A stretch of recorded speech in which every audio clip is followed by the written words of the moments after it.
Em dezembro de 1984, aconteceu aqui o pior acidente industrial do mundo. Esta fábrica liberou uma nuvem química que matou milhares de pessoas em apenas poucas e aterrorizantes horas.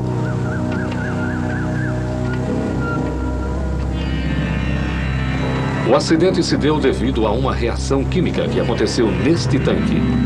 Uma reação que levou a uma das maiores tragédias da história provocadas pelo homem. O que aconteceu aqui foram segundos que chocaram o mundo todo. Tragédias não acontecem simplesmente.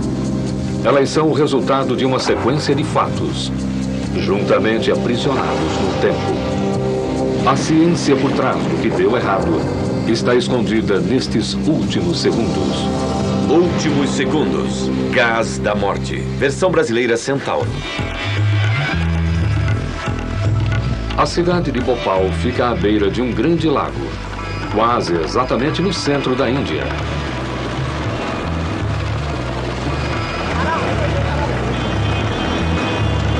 Ela é a capital da região e está crescendo a uma taxa fenomenal.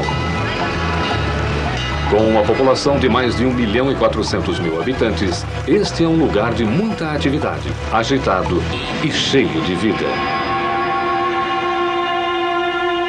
Mas no dia 3 de dezembro de 1984, Bhopal foi o cenário de uma catástrofe em uma escala sem precedentes, na qual pelo menos 3.000 pessoas morreram asfixiadas em uma nuvem de gás.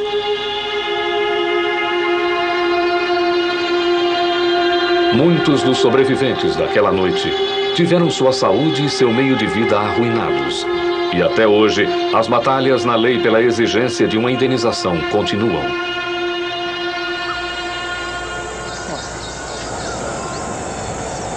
O gás assassino é chamado de metil-isocianato, ou MIC. E veio desta fábrica, construída nos limites da cidade. Ela está fechada há mais de 16 anos, conservada pelo governo da Índia, enquanto este investiga a causa da tragédia.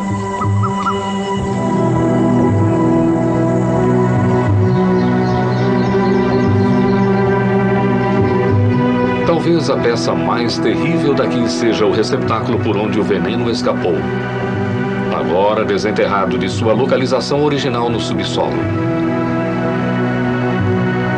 O gás vazou devido a uma não prevista e incontrolável reação química. Vários funcionários da fábrica concordaram em voltar ao local da tragédia pela primeira vez desde aquela terrível noite em dezembro de 1984, para explicar como eles acham que tudo aconteceu. Eu fui trabalhar na Union Carbide em 71, quando na verdade não havia nada por aqui, só algumas fábricas. Em 1983, nós havíamos construído um dos complexos químicos mais eficientes e seguros da Índia. Mas os padrões já estavam deteriorados há algum tempo e eu fiquei sendo transferido de um setor para o outro. Eu era da segurança e depois fui transferido para a manutenção e foi quando eu decidi sair de lá. Na entrevista antes da minha saída, eu mencionei à gerência que eles teriam problemas se não tomassem uma providência e foi o que aconteceu um ano depois. Construída pela Union Carbide, uma corporação gigante multinacional, a fábrica produzia pesticidas extremamente necessários na época, uma vez que a Índia lutava para produzir alimentos suficientes para acompanhar a explosão populacional. O pesticida chamado Sevin age atacando o sistema nervoso dos insetos e sua produção requer alguns dos agentes químicos mais perigosos. Naquela terrível noite de dezembro, esses produtos químicos ficaram fora de controle. A primeira pessoa a perceber que havia alguma coisa errada, alguma coisa que iria levar ao maior acidente químico da história, foi um técnico chamado VN5. Esta era a nossa sala de controle, mas ela era bem diferente naquela época, quando tudo aqui ainda era novo. Eu examinei o medidor de pressão e então eu percebi que ele estava fora de escala.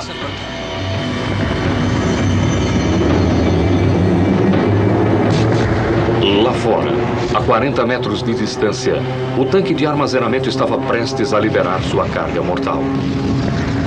Já passavam 15 minutos da meia-noite. O conteúdo desse tanque representa o triunfo dos lucros sobre a segurança. Para entender como tudo aconteceu, precisamos voltar o relógio 4 horas. As razões que levaram à contaminação do tanque ainda hoje são controversas. Mas as descobertas do governo indiano apontam para uma tragédia que começou aproximadamente às 8h15 naquela noite de dezembro, quando um funcionário da fábrica começou sua rotina de manutenção. Ele conectou uma mangueira de água em um dos canos que corriam por dentro da fábrica. Manter o sistema limpo era essencial, pois os agentes contaminantes poderiam facilmente se formar durante o processo.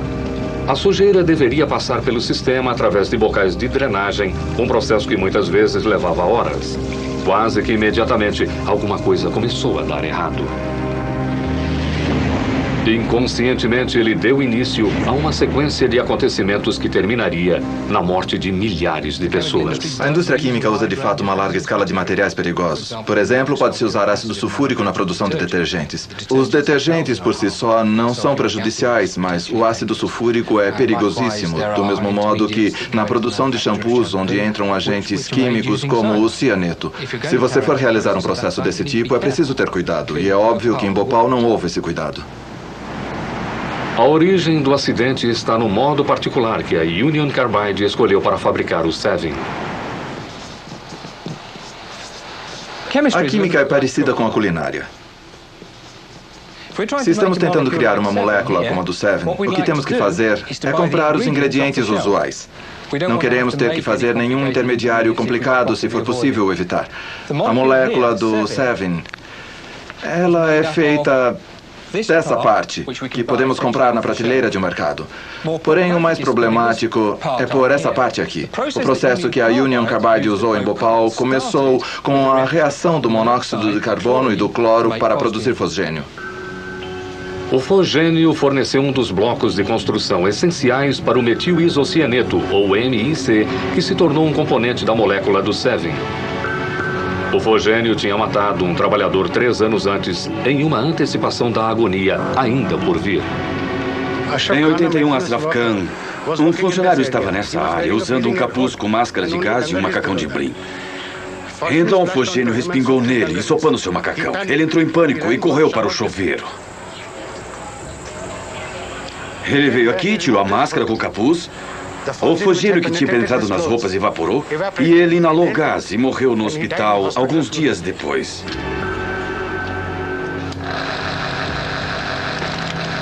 O fosgênio se tornou um vilão quando foi usado em operações de guerra e sua fama piorou ainda mais durante a Primeira Guerra Mundial. Ele é relativamente insolúvel em água e, quando é liberado, cria uma nuvem branca que fica perto do sol e solta aquele cheiro de grama recém-cortada.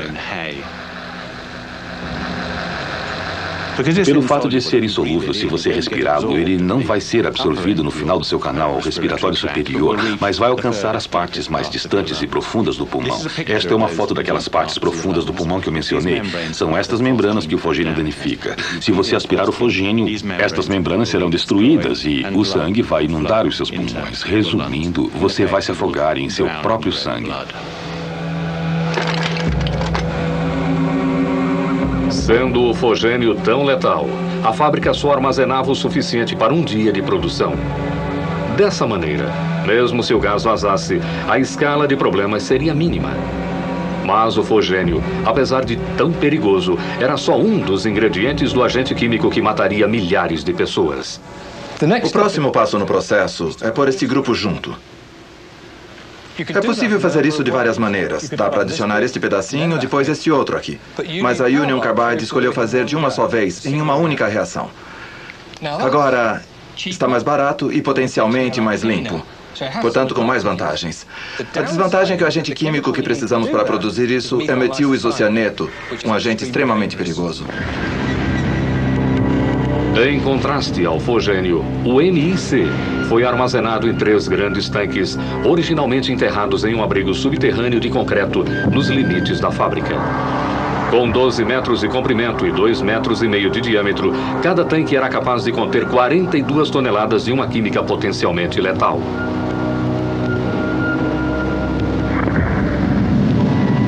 Ao mesmo tempo que o fosgênio, o famoso assassino, era mantido em pequenas quantidades, o MIC era armazenado em uma escala que poderia matar milhares.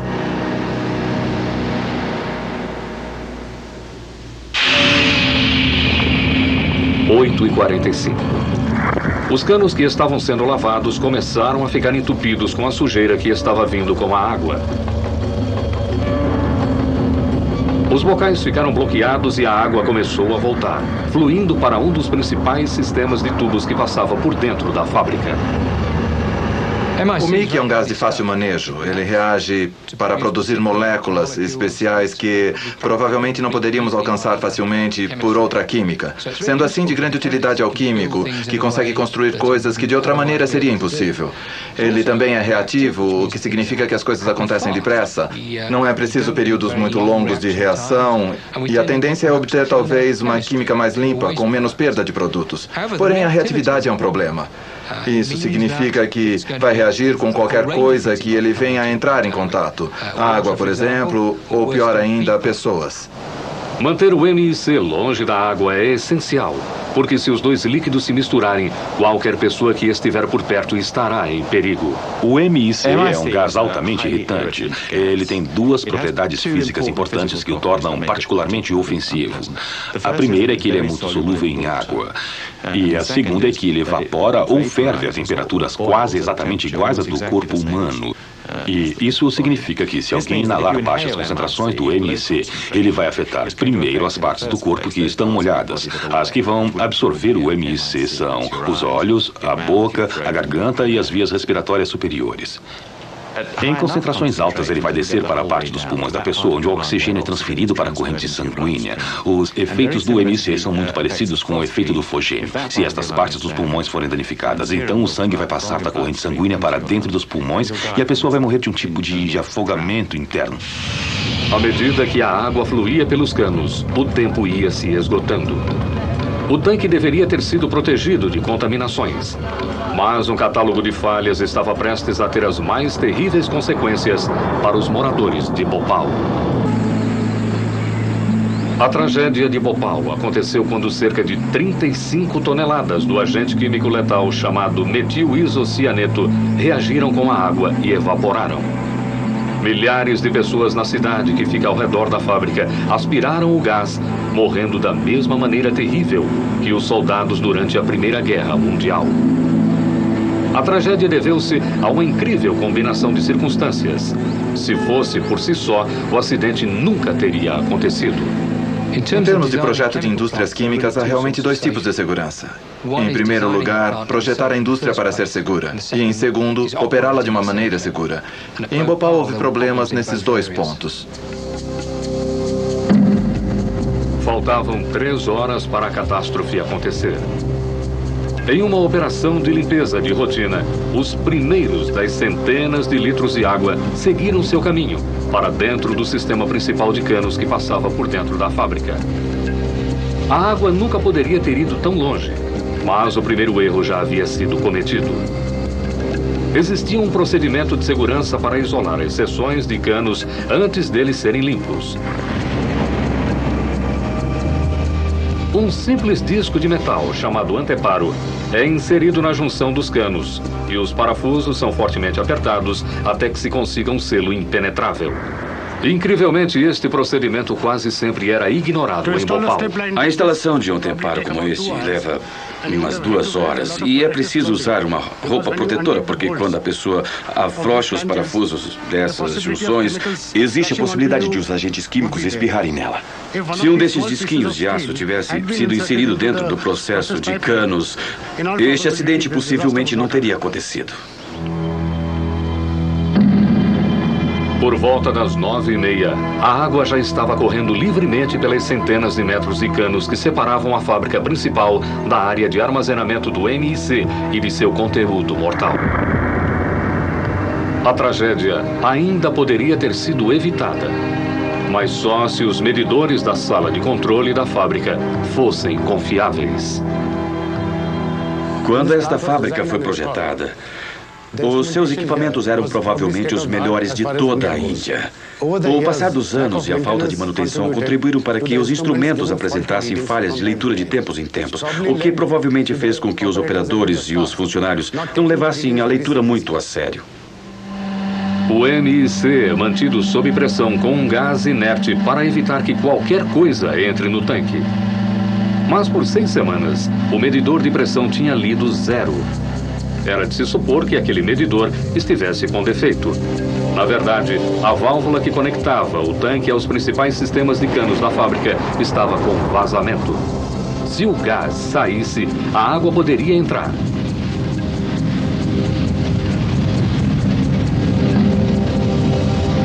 Mas por volta das 10 horas, a contaminação já havia começado.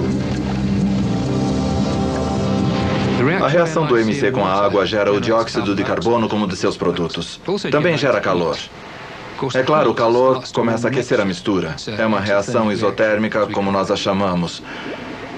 O que eu vou fazer aqui é uma reação parecida, que obviamente usa materiais muito mais seguros.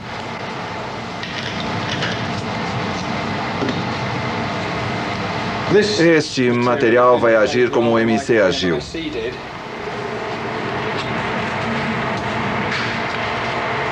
O material que eu estou adicionando seria a água que foi para dentro do receptáculo.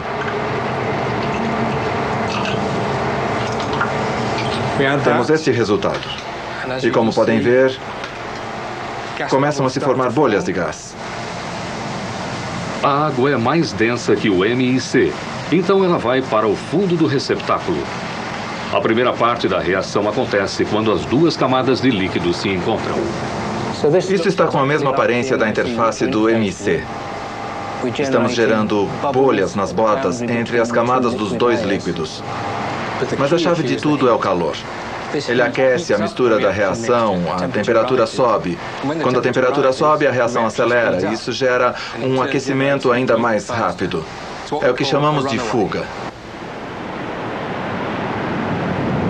Mesmo com água no tanque, teria sido possível controlar a situação. O MIC tem que ser mantido frio, e os tanques estavam dentro de um abrigo subterrâneo de concreto, isolados do terrível calor da Índia. Também havia um sistema de resfriamento controlado por uma unidade construída com o propósito de refrigeração. Mas a gerência veterana, no entanto, tinha decidido desligar. Isto não estava funcionando na noite da tragédia. Na verdade, ele já tinha sido desligado desde maio de 84. O resfriador interno tinha sido removido e ficou permanentemente desativado. Desligar o sistema de refrigeração foi uma loucura. Essas reações de fuga exotérmica acontecem quando estamos gerando mais calor do que podemos remover. O sistema de refrigeração estava lá para remover o calor. Desligá-lo aumentou a possibilidade de uma tragédia.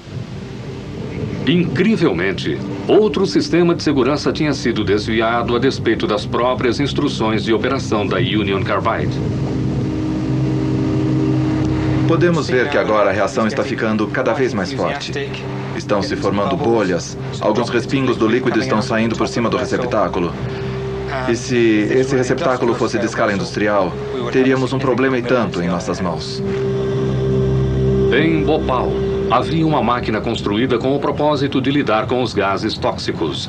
Um aparelho conhecido como purificador de gases. Este é o purificador de gases que tínhamos em Bhopal.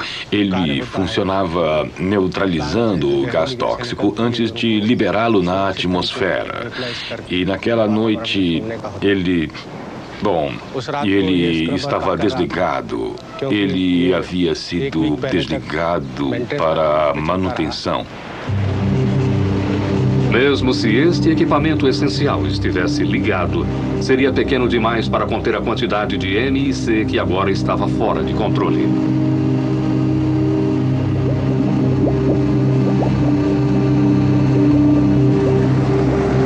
Agora a mistura está borbulhando violentamente. Como podem ver, há muito gás sendo gerado. E é claro, em Bhopal, tudo isso estava acontecendo em uma escala centenas de vezes maior. Não havia absolutamente nada que pudesse ser feito para diminuir a velocidade.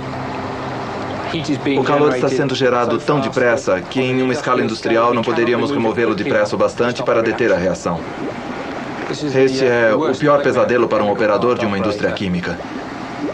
É uma tragédia. VN Singh, estava trabalhando na indústria aquela noite e era dever dele verificar a área onde a limpeza do cano tinha começado umas 4 horas antes. Nessa hora, à meia-noite, a água começou a fluir mais uma vez dos bocais de drenagem, mas ele notou que tinha alguma coisa errada. A tragédia estava prestes a acontecer. Quando eu cheguei aqui, eu vi água saindo dos orifícios, mas os meus olhos começaram a doer muito. Isso era muito comum na fábrica, mas esse dia estava muito pior. Então, foi quando eu corri para a sala de controle. O que Singh viu quando ele chegou na sala de controle, cerca de 1 minuto depois, foi o estágio final de um processo químico que já estava acontecendo há mais de 2 horas.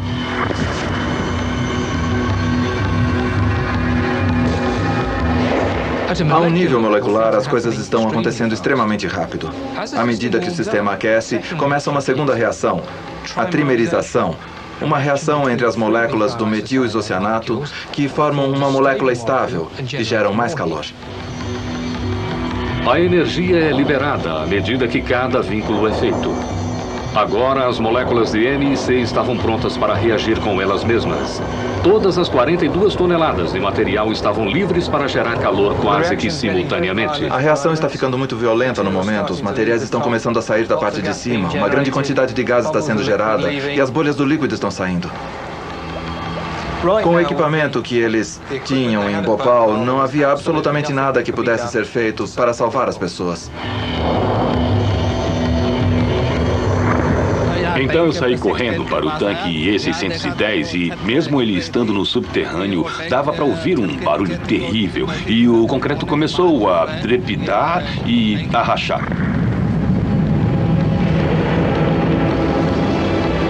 O tanque estava agora em sério perigo de explodir, mas ele aguentou. Em vez disso, a válvula de alívio de pressão explodiu e o gás estava a caminho da fatalidade. Ele viajou pela estrutura principal da fábrica, através do já inútil purificador de gases e depois saiu. O gás foi carregado por um vento sudeste para fora da fábrica, mas em direção à cidade adormecida de Bhopal.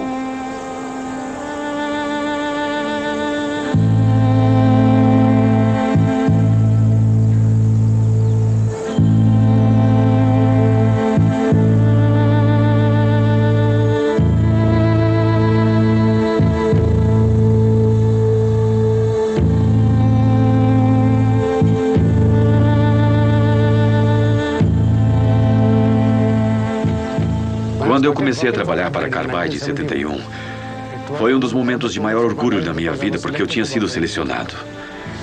Mas depois da tragédia, eu me sinto envergonhado, que um dia eu me associei a uma companhia que não fez jus ao seu nome e reputação na Índia. A Union Carbide se recusou a dar entrevistas para esse programa. Eles afirmam que a tragédia foi um ato de sabotagem. Até agora ninguém foi processado. Estima-se que mais de 20 mil pessoas tenham morrido em decorrência do acidente. A época das ocorrências apresentadas neste filme são aproximadas e baseadas em múltiplas investigações. As exatas ocorrências ainda são controversas.